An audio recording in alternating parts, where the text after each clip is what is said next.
माननीय सांसद जी, माननीय जिलाध्यक्ष जी ने सभी का नाम ले लिया है। मैं उससे अपने को संबद्ध करता हूं।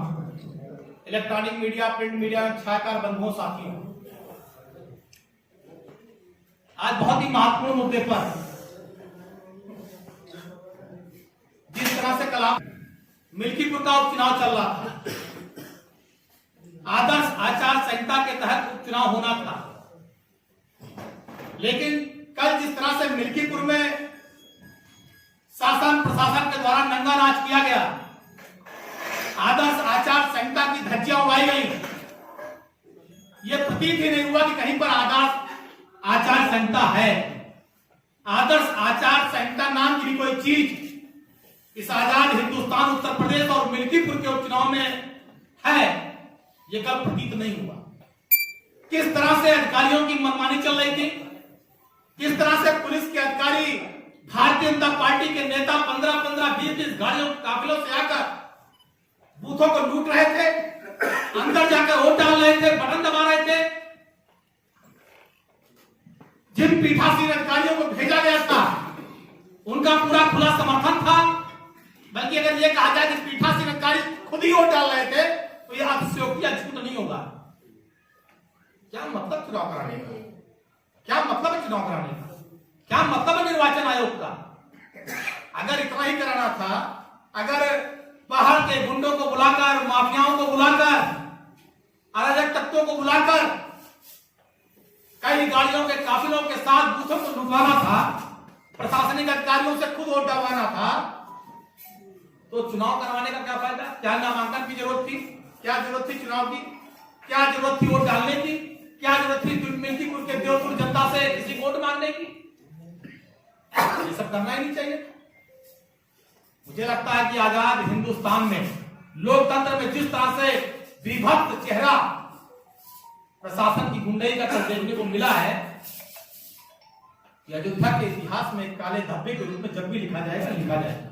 सांसद जी के द्वारा, जिलाध्यक्ष जी के द्वारा, प्रदेश अध्यक्ष के द्वारा निर्वाचन आयोग को कितने फैक्स दिए गए, किसी अधिकारी के कान पे जूं तक नहीं रहेगी, जूं तक नहीं रहेगी किसी अधिकारी के कान पर। पूरा भ्रष्टाचार में लिप्त रहा। आदर्श आचार संहिता की पूरी तरह खुली धज्जियां कल मिल्कीपुर के उपचुनाव में बुलाई गई। कुछ नहीं दिख रहा था आचार संहिता को कि कोई आ रहा है, कोई जा रहा है, कोई काफिले चल रहे हैं, मंत्री चल रहे हैं। पूरा सत्ता के चरणों में निर्वाचन आयोग पड़ा था, सत्ता की चरण वंदना कर रहा था, सत्ता के चरण चाटक में व्यस्त था निर्वाचन आयोग। चरण चाटक में निर्वाचन आयोग ने कोई कमी नहीं की। अगर चरण चाटक का कोई पुरस्कार मिलता हो तो निर्वाचन आयोग को दे देना चाहिए, यह हम मांग कर रहे हैं आज प्रेस वार्ता के माध्यम से। अगर इस चाटकारिता का, चरण चाटने का कोई पुरस्कार कहीं मिला ना हो तो वो निर्वाचन आयोग और इससे संबंधित अधिकारियों को उनके घर पहुंचाकर सम्मानित करना चाहिए, जिस तरह से कल मिल्कीपुर के चुनाव में देखने को मिला। हमारे एजेंटों को मार के भगा दिया, एजेंटों को मार मार के कमरे से बाहर कर दिया, मुकदमे की धमकी और एक गाली बात करूंगा, उसका वीडियो ऑडियो वायरल हुआ ऑडियो। इतनी हैसियत, इतनी नेता किसी को वोट दे लोकतंत्र में, आप मां की गाली दे रहे। अगर कोई हमारे राष्ट्रीय अध्यक्ष से मिल के आएगा, उसकी फोटो वायरल होगी, तो आप मां बहन की गाली देंगे, आप बताएंगे कि आप उसकी गोद में बैठ के आए हैं। अरे भाजपा की सरकार के पहले पता नहीं कितने अधिकारी छापे होंगे, तो इसको बने रहे होंगे जमींदार पार्टी शायद आतंकवादी भी घोषित कर सकते थे, शायद इसकी कलेजे में दम नहीं रहा होगा, वरना ये भी करके दिखा देते। क्या फायदा है इस चुनाव से? लगा के पीठासीन अधिकारी बैठा हुआ है, जैसे लग रहा है ससुराल आए हम लोग, पटापट पटापट पटापट बटन दबा रहा है कमल का। पीठासीन अधिकारी दोनों हाथ बैठ के मुस्कुरा रहे हैं, बाहर दरोगा जी साथ खड़े हैं,